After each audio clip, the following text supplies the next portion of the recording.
Hello, ladies and gentlemen, Star Trek fans. We are here once again with Exploring Star Trek Discovery.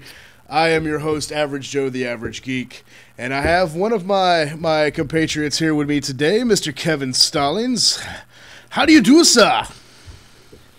I am quite well, sir. I am quite well. Thank you for asking. Excellent, man. Dude, that was a heck of an episode. Alright, cool. Audio's looking good. Everything's going 5x5, man. So how you doing? Doing good. That was that was a good one, yeah. Good episode. Alright, so let's just go ahead and get it out of the way now. I was wrong about something. For the last several weeks, ever since the beginning of the show, Trek fans out there have been saying, Gabriel Lorca's Mirror Universe. And I'm like, okay, hold on, slow your roll. There's absolutely no evidence of this. He just might be a complex character. Not every complex character has to be a bad guy. Let's give him some time.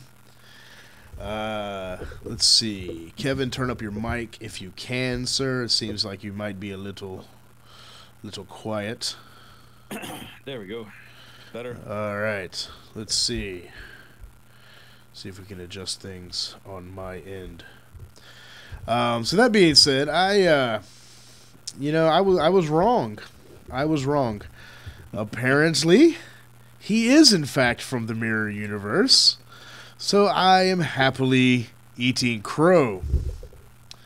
So let's just start the show with that, everyone. You were right. I was wrong. Don't let my wife hear me say that. All of a sudden, she will expect more from me.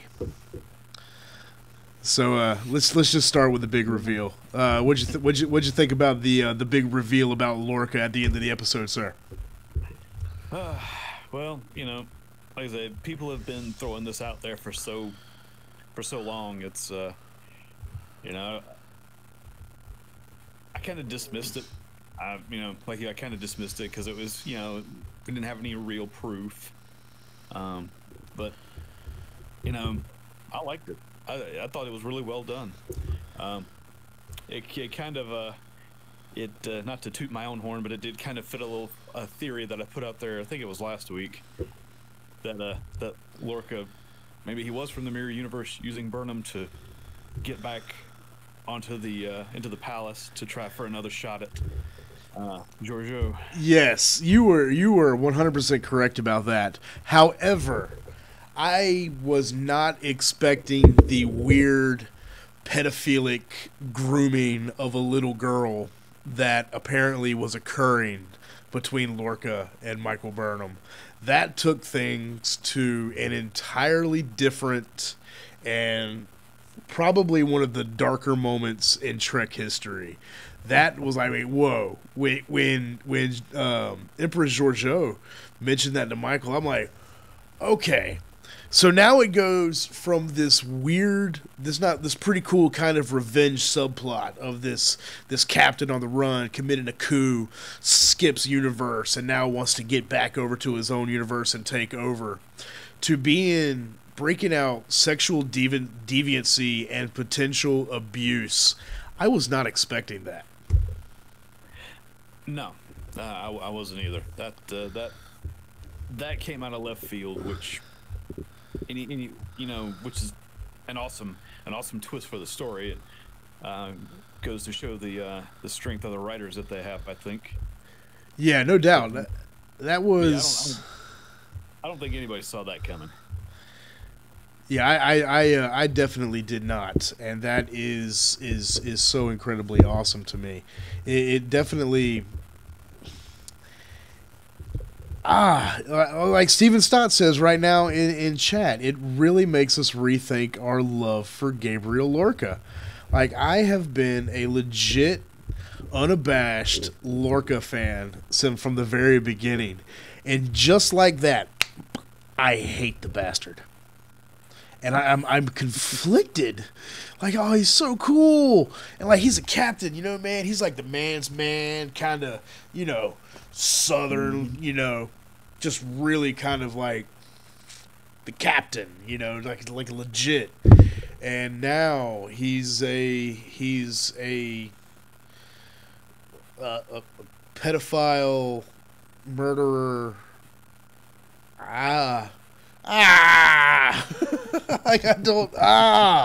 Damn it, man. You know what I mean? Yeah, I mean, I don't know. I don't hate Michael Smith says Lorca equals Woody Allen. Could be worse. Could be Lorca equals Harvey Weinstein. I mean, Ooh, that would be bad. it would be bad. This was. They took what many people kind of expected to happen, and took it to the next level. You know, it really took what many people felt was predictable, and now it was anything but predictable in a lot of ways. They took our expectations and subverted them right there at the very end. Yeah. And that is the hallmark of wonderful writing. Good job, Star Trek Discovery. Well done. Well Very done. good. Yeah. I've said it before and I've said it again. That this new way of telling Star Trek stories with these long character arcs, with this long form storytelling, like this spending time in the mirror universe, so good. So good. We're getting compelling stories, we're getting challenging stories, we're hearing things and learning things in Star Trek that we've never seen before. And you know, and I kind of feel sorry for all the naysayers and such out there, which are really kind of hating on the show, because in my opinion, they're missing out on some superb Star Trek. You know? Oh yeah, definitely. Yeah, it's. Yeah. So let's kind of start at the beginning. At the end of last episode, it was Mirror Stamets and Prime Stamets meeting together in the mycelial network. Let's kind of start there. What did you think of that whole storyline with the two minds meeting in this ether space of the mycelial network and communicating? What did you think about that? Well, it kind of makes sense. You know, they're both. You know, they're the opposite in a way of each other. That you know. They're both doing the same research almost, just in different ways. It's kind of interesting to me that the Mirror Universe Stamets almost seems to be a little bit more likable than the Prime Universe Stamets. a little bit. There was some very interesting. Oh, go ahead. Of course, he's not. But right. Yeah, he just comes across almost that way. Yeah, it was certainly very interesting to see these two versions of the character go side by side. It's very interesting things was occurring in the mycelial network.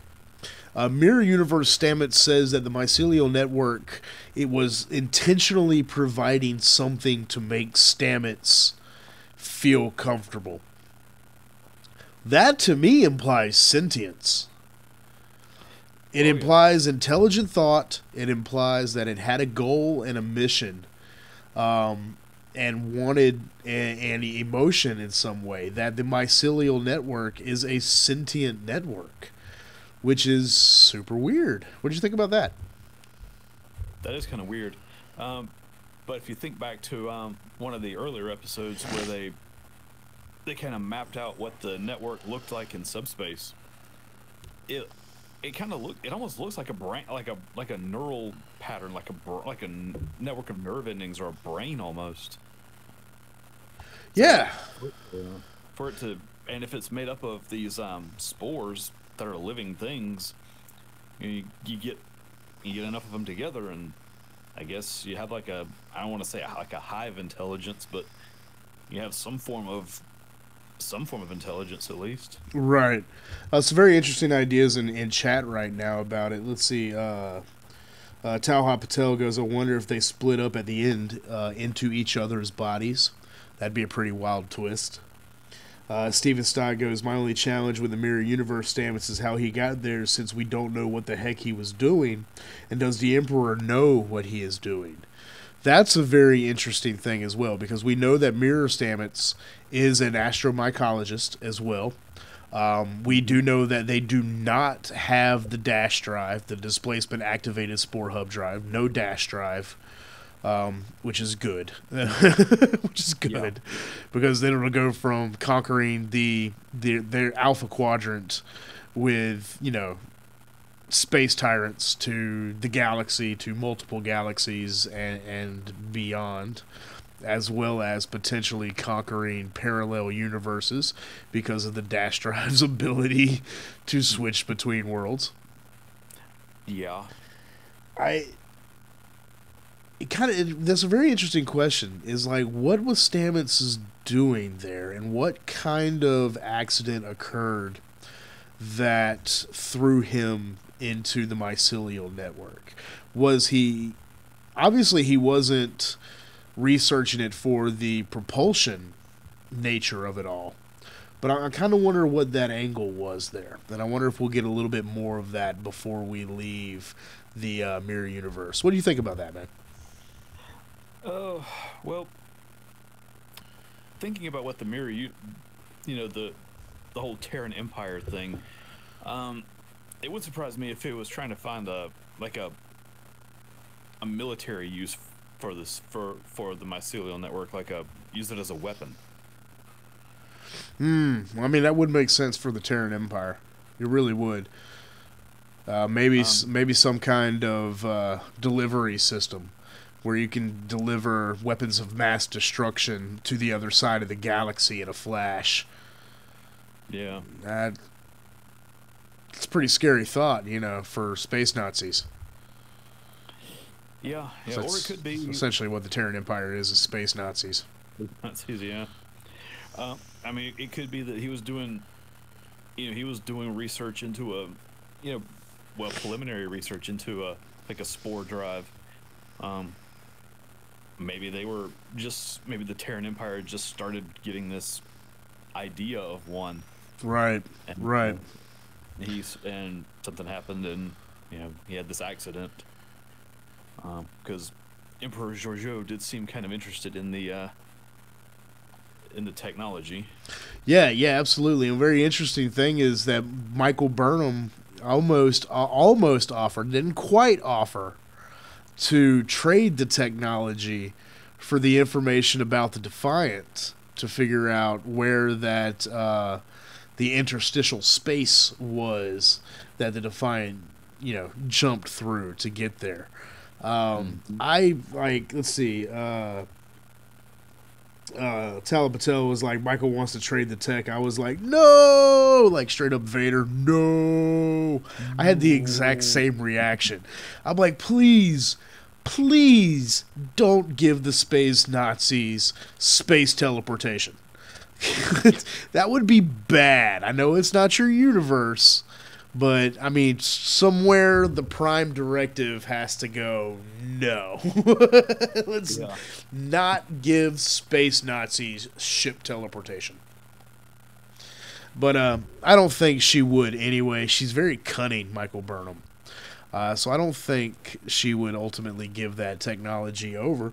But we don't really know. So who knows? Brian Zinchuk in chat. Brian Zinchuk, he's new in chat. Welcome to the show. I haven't seen you in chat before. Welcome to the Exploring Star Trek Discovery gang, sir. He goes, he has a counterpoint to Talha. He goes, there's no way she's going to give them that tech. It's like giving Berlin the atomic bomb in 1945. Any high-speed transportation is weaponized. Think Mach 1 planes, missile tech, etc. Even steam-powered vessels over sail vessels. Absolutely. Like, having that space teleportation drive would No, no. Again, let's not give the space Nazis that kind of technology. Because I mean, think about it. If they were to get their hands on the dash drive, okay, and through research and what have you, they find out that the dash drive can jump between universes. It's pretty safe to assume that the Terran Empire at some point would invade the Federation. And well, damn, I kind of want to see that story now. Yeah. That would be a pretty wicked story. I'm not gonna lie. That'd be fun. That's season 2 of Star Trek Discovery. The Terran Empire invades the Prime Universe.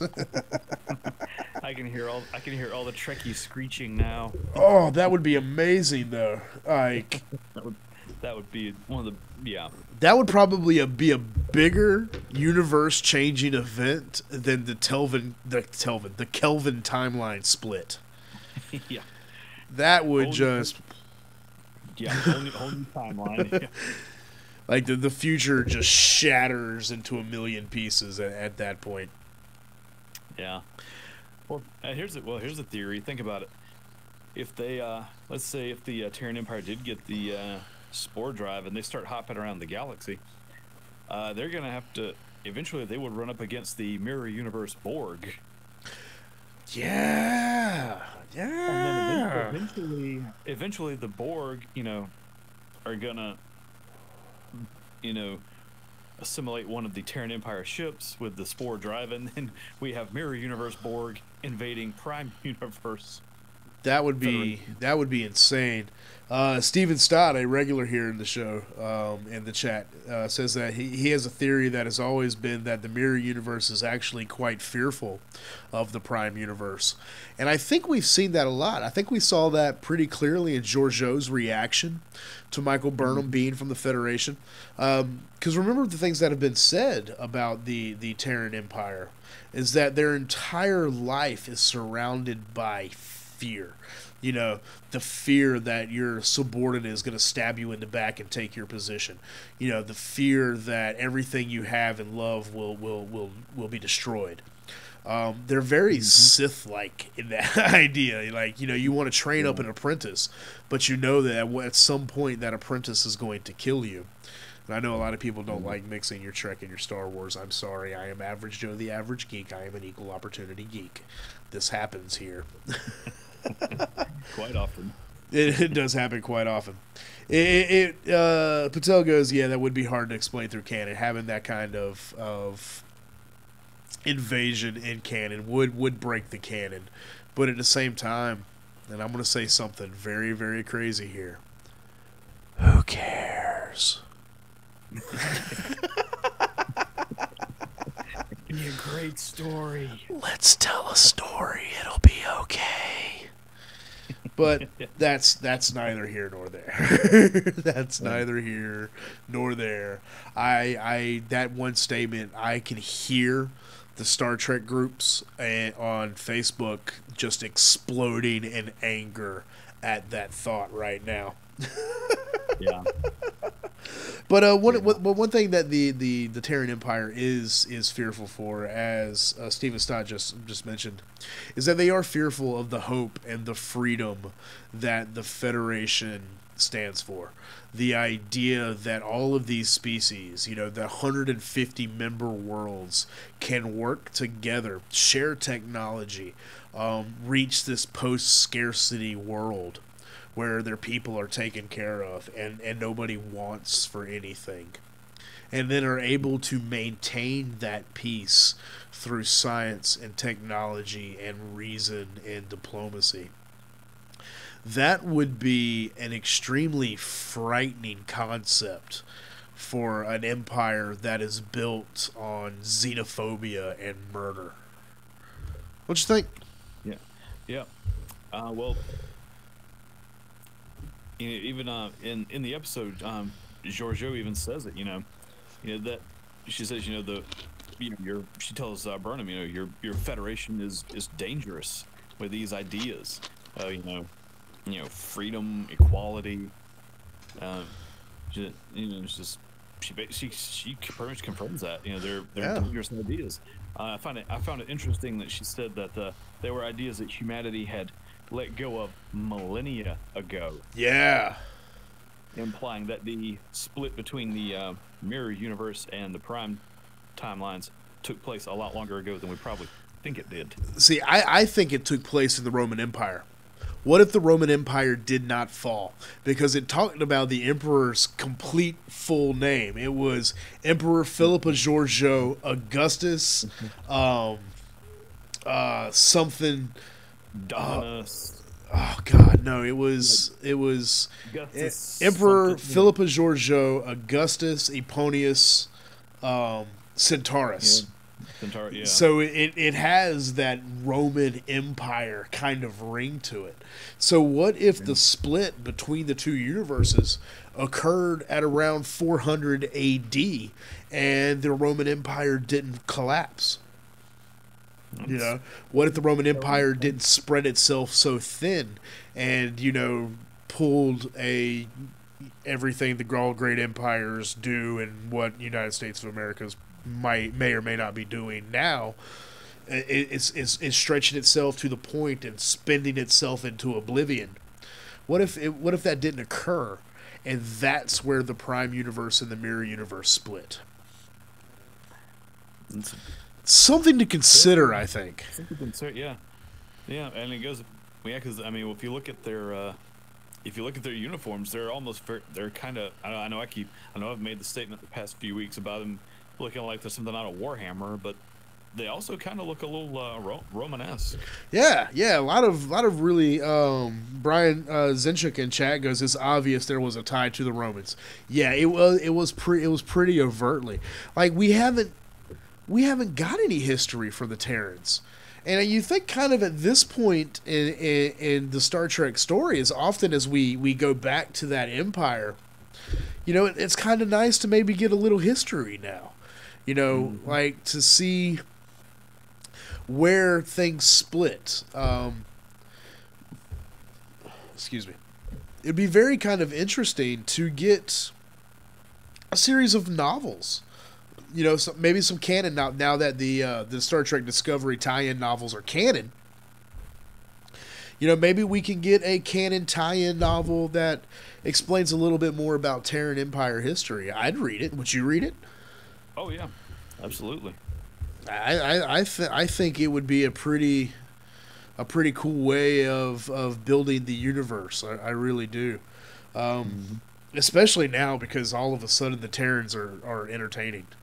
I kind of feel like right up until Discovery's foray into the mirror universe, and they were kind of like throwaway episodes that were a lot of fun. Nice kind of show this kind of difference between the two. But now, I want to know their story. Like I hate these characters. These characters are horrible and evil assholes. But I want to know what happens. I want to know what happens. And I think that is one of the coolest things. One of the coolest things that we could possibly see. Let's see. Brian Sitges knows we do have the same history of Vulcan landed in Montana, tied to a missile silo and caught a load of double-lock buckshot into the chest. yes, we do know that it did have first contact at a very similar time, and violence occurred. Yeah. Let's see. Steven Stott goes, I know it's not canon, but there's a very cool fan fiction story that speaks of how the idea of the Terran Empire got started with the Mirror Universe George Washington. Interesting kind of concept there, that's for sure. Yeah. So, okay, well, let's kind of talk about, we've talked about how cool the Terran Empire is. We've talked a little bit about Lorca. We can get more to that in a little bit. Pedophile Lorca. God, I hate that son of a bitch now. I really, I was a Lorca fan, and now I just really I feel so betrayed. I feel so betrayed. Well, which is great writing. But, Absolutely. oh, right, cool, sweet. The Gaming Brothers called me ugly. That's awesome. Yeah, I know. I'm a hideous son of a bitch. That's for fuck's sake. Sure, I don't know how my wife deals with me, but that's another conversation for another day.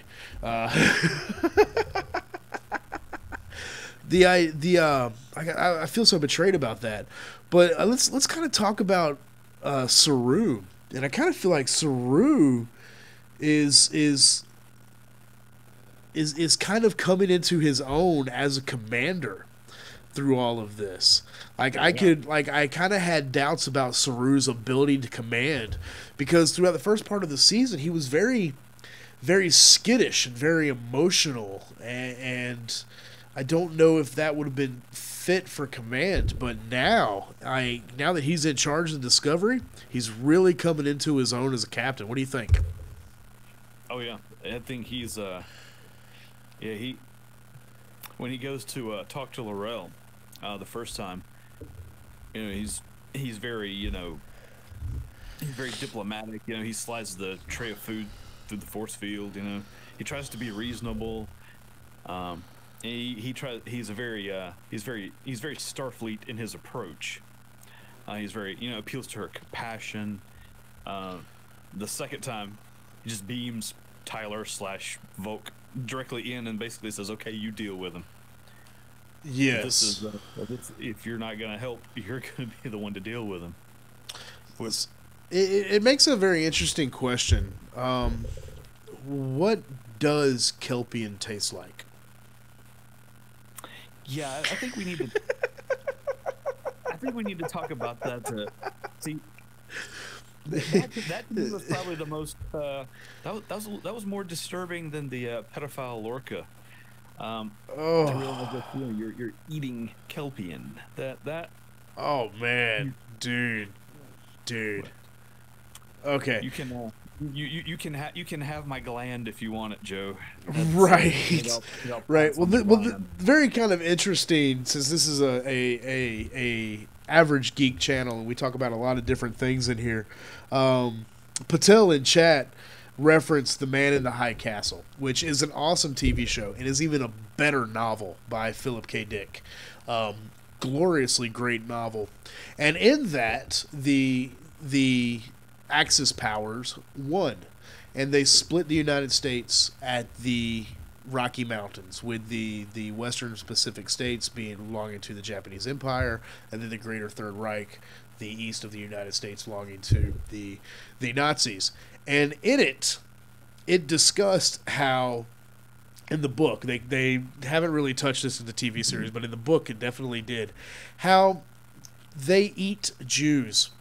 They were successful in eradicating the Jewish race, and that they are not above eating their enemies and turning their skulls into ashtrays and drinking goblets. And they are the evil of the evil of the evil when it comes down to it. And that's what I thought about when Empress Georgiou is sitting there and they're eating the Kelpian. Like this is like Star Trek meets Philip K. Dick dystopia. It was disturbing and glorious simultaneously, and once again made me feel conflicted. Conflicted because, oh my god, that is horrifying, and yet ecstatic because, oh my god, that is great science fiction that ties into some golden age science fiction storytelling. Which, I mean, you know me, Kevin. If it's golden age science fiction storytelling, oh yeah, that's my ish.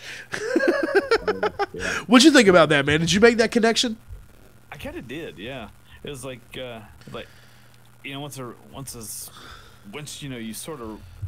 once you realize who they're eating, right? And, I can't even say what they're eating. Who they're eating. I was like, wait a minute, I've read that before. That's familiar. Yes, I've seen this before. And is it just me? Is it just me, or did the one that she picked look a lot like Saru? It kind of did. Which speaks to maybe a little bit of a psychological, like a subconscious thing. She didn't know why she was picking this Kelpian out of this group, but deep down she knew it couldn't have been for anything good. Right. So is there? Could that be like a little bit of subconsciously? Maybe she wants bad things to happen to Saru, or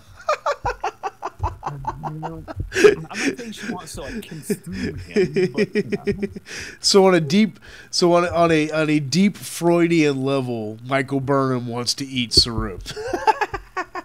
I'm not gonna go. Maybe I won't go that far, but Yeah.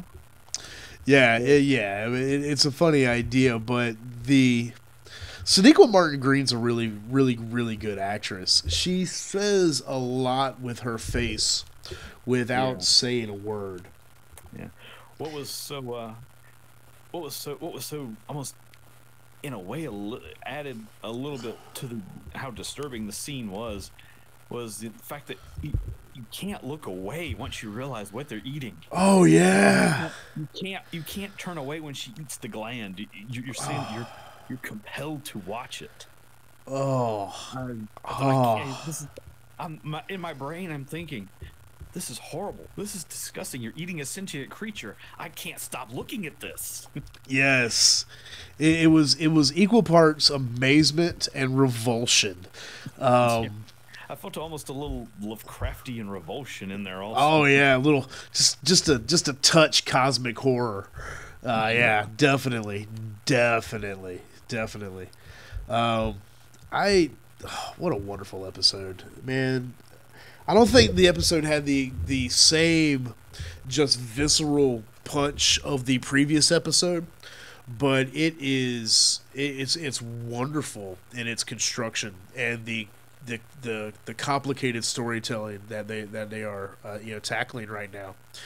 The Lorca reveal, you know, when it's Giorgio and Burnham and they're sitting there and the shutters raise and Giorgio kind of winces at the light of the miniature star that is powering the palace ship, the Karen, which is really freaking cool, by the way. Yeah. Uh, really freaking cool. Uh, and she winces and covered her eyes, and Michael Burnham's like, "You're sensitive to light." And Giorgio goes, "This is the only biological difference between our two peoples." And then it clicked. And then Michael Burnham started seeing these flashbacks of Lorca treating his eyes and all these other things. And she's like, "Oh, yeah, well, it started off as you saw him as a father figure, and then he started grooming you, and it just started getting icky Yeah. and more And disturbing." yeah, and then she said, and then Giorgio says, that that he that he chose Burnham, and Yes. flashes back to when she first got on board Discovery, and Lorca says that he chose her, but not for the reasons she thinks he did. Yes. Yes. Again, just disturbing and icky. Just like, that takes it to a whole different level. You're like, yeah, she's an adult now. But when you groom someone from childhood to adulthood for that kind of purpose, it doesn't matter. Uh, it just, oh, God. Uh, and like I said at the very beginning of the episode, I was wrong. I was so Team Lorca that I didn't see the evidence of him being in the mirror universe. There wasn't a lot of overt evidence. Now, somebody in chat may be able to. Well, no, I don't. I don't know. Brian says I'm thinking I'm reading too much into the grooming quote. That is. Well, Philippa Giorgio says that it started off as she viewed him as a father, and then she goes, and then it became dot dot dot more.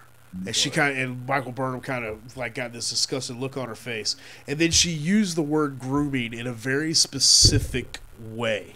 So I don't know if I'm reading too much into that. Other people in chat can see if they read into it, uh, read it that way or not. But that's definitely how I interpret it. Is that how you interpreted that, Kevin?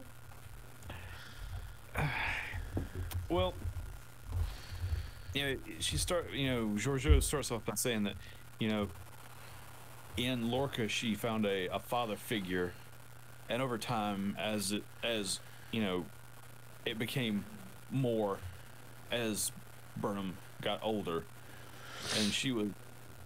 I kind of took it to mean like Lorca was grooming her to be his assistant. No, not well, maybe not assistant, but his like his protege, his right hand man, grooming her to help him try to seize power. Right. Obviously, there was a romantic component that developed in there, which is a little weird and creepy, considering that Lorca is older than Burnham. But I guess I took it more as a a grooming to help me take control of the empire kind of thing. Right. Okay. Well, I can see that. Maybe my read is a little off on that, but who knows? I'm sure we'll find out more going into the future. It was interesting, that's for sure, and I can't wait to see where this goes next. We only have 3 more episodes this season. So I kind of wonder if all 3 episodes are going to be in the Mirror Universe. If the entire second half of the season is Mirror Universe, which would be pretty freaking awesome. I'm not going to lie. It's pretty freaking cool. So Yeah. if Lorca, he's not the Gabriel Lorca from the Federation. And as mentioned earlier in chat, that Lorca,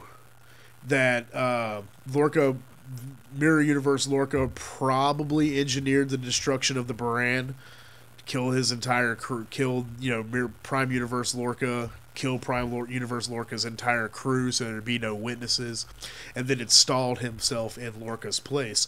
Prime Universe Lorca's probably dead. More than likely, probably dead. Probably.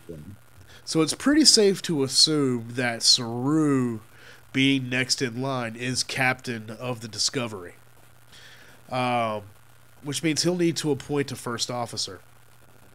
And I think Michael Burnham's adventures in the Mirror Universe may allow her to retain her commission. So next season might be Captain Saru, which would be our first alien captain in a Star Trek series. Obviously not alien captain in all Star Trek, but our first alien captain in a Trek series. And Michael Burnham as first officer. That seems to me like that's probably a pretty good bet going into season 2. What you think about that? That sounds good to me. I mean, yeah, based on the preview of next week's episode, Saru says, this isn't Lorca's ship anymore, it's ours. That to me says, okay, Lorca's out. We're not, he's not in command. Yeah, it's no longer Lorca's discovery; it's our discovery. Yeah. So which begs the question to me, though. You see in the preview for next week, Lorca's standing there, and he's obviously talking to Burnham. He says, "Welcome home, Michael." Now, is that Mirror Universe Lorca talking to Prime Universe Burnham, or is it Mirror Universe Lorca talking to Mirror Universe Michael Burnham? I think Mirror Universe Burnham. I don't know. I thought Lorca was Prime Lorca. I didn't think he was Mirror Universe Lorca. So I might be entirely wrong, but I think he's talking to Prime Universe Lorca or Michael Burnham. I think he's talking to Prime Burnham, saying it's like, look, you had all of this before. You had it here. You have nothing there. Over there, you're just you're a convict. With a field promotion to get you. With a not a field commission, but kind of a stay of your sentence because of a war. Here you can be You can eventually be Empress. You can be so much more than that. Welcome home. Maybe. Maybe. Maybe. Maybe. I don't know. Or, It really could go in any direction, that's for sure. Yeah. It really could. Let's see. Yeah. Well, it's one hell of an episode. Yeah. Yeah. Oh, we haven't even talked about Ash Tyler yet. We haven't even talked about Tyler and Vogue. We didn't, yeah. Oh, so we finally find out how they put yeah, Vok in Tyler. yeah, it was really weird. They took his DNA and cloned him and stuffed Vok inside of him. Pretty much. So at the end, when in the episode when the Rel was using the technology to dig into his brain and alter brainwave patterns, and she let out that wail of mourning, do you think she killed Vogue? I don't know. We don't know which one she took out, because I think she had a thing for both of them. Maybe. Again, as you know, we had a well. She even said it. She's like, I don't see the human. I see the Klingon warrior. I see the warrior. Yeah. It's kind of one of those love is blind situations. Yeah. So I mean, maybe she did kill Vok. It's kind of funny. We go from a love rectangle with 3 people to a love triangle with 2 people. Right. Strangely enough. See, Michael Smith goes, we need a grade. We didn't grade last week's episode. I feel like we did. I thought we did. Oh, my stream is dying. Uh-oh. I thought we And I'm back up. I'm in the yellow and red. Uh-oh.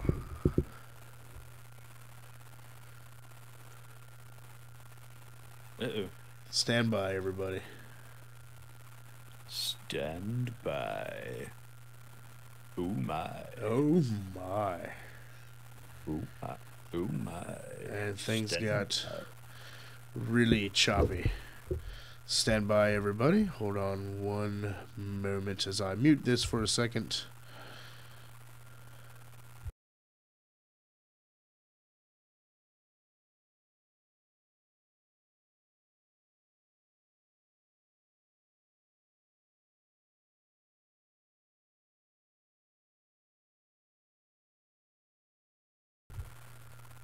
Okay, I think that evened us out a little bit right there.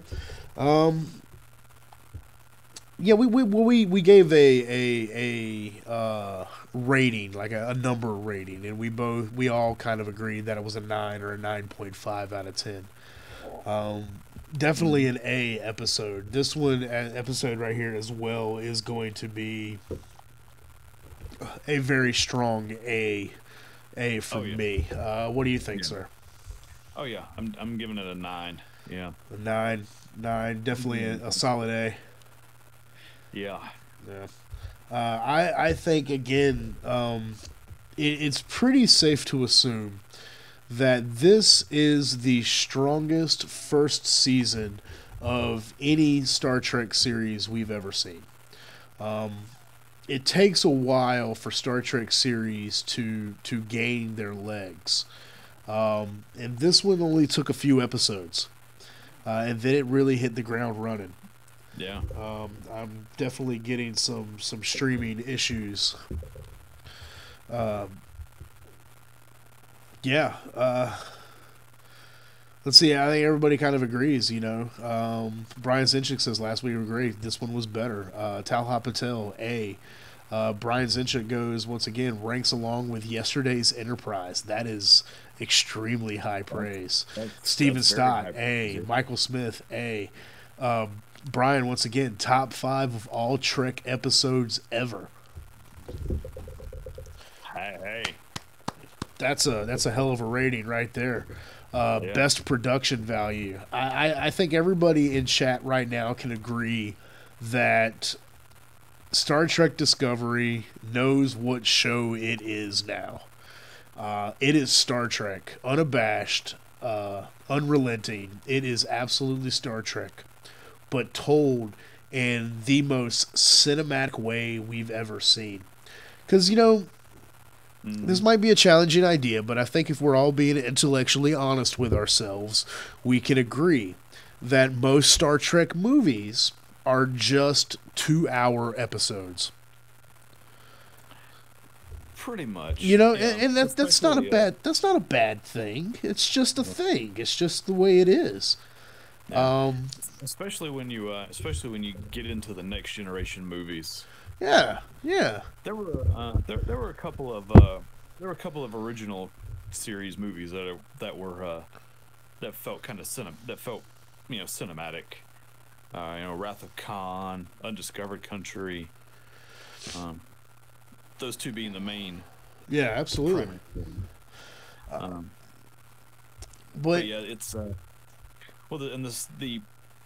and they were told in the same. The movies were told basically in the same manner. It was the same way of telling the story. Beginning, middle, end. Which is obviously is how you tell any story, but they had that same. They all had a kind of the same feel to them. Yeah. And Discovery's taken it and gone in a whole different direction. Yeah. I completely agree. Brian goes not Wrath of Khan and not First Contact. I agree. Wrath of Khan and First Contact are my favorite two Trek films of all time. Those. Yeah. Throw First Contact in there also. It definitely had a. First Contact was the first Trek movie I got to see in the theater. It came out in 96. I was 14 years old. I went to go see it in the theater with some Trekkie friends of mine. Mm-hmm. And, I loved it. I loved every second of it. First Contact was great. Now, Trek 2009 was very kind of cinematic as well, but stuff like that. But it was kind of the nature of the stories itself. And, Star Trek Discovery feels like we're watching a 12-hour movie. So far, we're 12 hours into a 15-hour movie, which is awesome to me. I'm loving every frame of this show, and I really can't wait to see what they bring us in the future. I really, really, really can't wait. So we've been going on for about an hour now, guys. So we're gonna go ahead and wrap this episode up. Kevin, final thoughts on this episode? Knocked it out of the park. Another great one. I'm excited for next week. I'm formulating kind of a theory on Burnham. I'm not ready to put it out there just yet. But I'm going back and especially now with the Lorca reveal and all, I'm going back and kind of analyzing some bits from earlier episodes, to see if this theory will flesh out. Right. Kind of a wild, kind of out there, but it would, if it's right, it would, it would go a long way towards blending in with the Star Trek canon. We're hoping things blend a little better with Star Trek canon than maybe they do so far. Right. But as far as this episode goes, loved it, top notch. Can't wait for next week. Yeah, absolutely. I'm the exact same way. I think that I've said it before and I've said it 1,000 times. Star Trek Discovery is getting better with every episode. It's getting more confident. The storytelling is getting more nuanced and confident in itself. The actors are all phenomenal.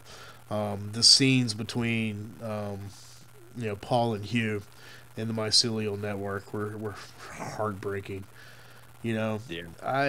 I love Star Trek Discovery. I can't wait to see what's coming up down the pike. I want to thank everybody in chat for being awesome as always. Thank you for joining us here in our little Star Trek show that we do week to week. We really do appreciate it, guys. Make sure you give this video a like. Go ahead and share it with everybody. If you liked what you saw, go ahead and share it. If you're not subscribed, go ahead and subscribe as well. I don't know if y'all are aware of what's going down with YouTube channels and small channels like my own, but every subscription helps. And it costs you nothing. So if you liked what you saw today, go ahead and hit that subscribe button. It helps my channel out tremendously. And we will be back again next week. I am Average Joe the Average Geek. Speaking for my good buddy, my bridge crewmate here, Kevin Stallings. And we will speak to y'all again very, very soon. Remember, #Trekkie Parts. Live long and prosper.